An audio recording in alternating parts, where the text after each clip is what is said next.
What's going on, everyone? So as you can tell by the opening clips here, we just removed some 4-year-old, not so great vinyl wrap off of my dad's 2011 Chevy Camaro SS. So on the top here was just some regular carbon fiber vinyl wrap, nothing great like 3M, Avery, or anything like that. And then on the sides here, which looks like brown shit, but you could see here under the small little portion that was wrapped under the hood what it actually was. So this was a really nice chameleon changing carbon fiber with some nice vibrant teal blues that sweep into some magentas and some purples.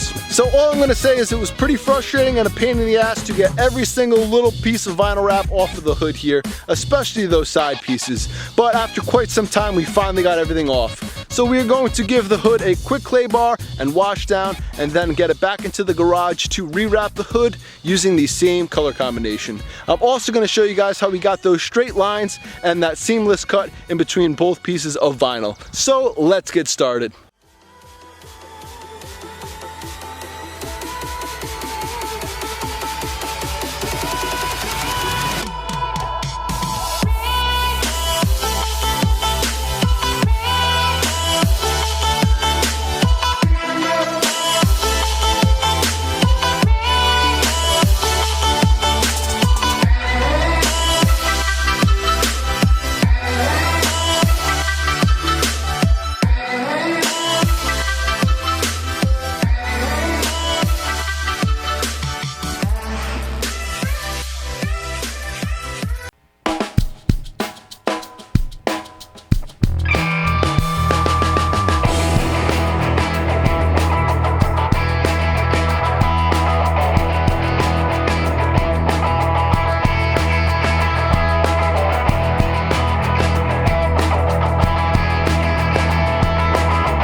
I think this wrap turned out great. It actually went a little quicker and smoother than I thought. However, once we did get to the front last 1.5 inches or so at the tip of that hood, it did get a little tricky, but I was able to get that out and lay it down like glass. So please let me know what you all think down in the comment section below. So I do like to keep you all in the loop of what I got going on. As you can see, we finally here have the Z06 that we were able to finally get out last week. Don't worry, I have a video on that. It's coming within the next week or so, so please keep an eye out for that. We got some awesome stuff coming here for the Z06. It is shining beautifully right now. I absolutely love it. I've missed it so much. But anyway, again, keep an eye out for those videos. I have so many plans this summer for the Corvette Z06. Anyways, what else I have going on? So tonight, I'm going to be heading down to a 2-day vinyl wrapping class with one of the best, Justin Pate and the Vinyl Wrap Institute. So I am super excited. I want to start doing a lot of things with vinyl wrap and also be able to start vinyl wrapping cars. I'm not going to really say much more right now, but I also have a couple of other things into the works. So please stay tuned. We got some awesome stuff going on. So thank you all again for watching this video. If you're stopping by for the first time, please hit that subscribe button. If you enjoyed this video or found it helpful in any way, please slap that like button. I hope you all have a fantastic day, and I will see you next time. Take care.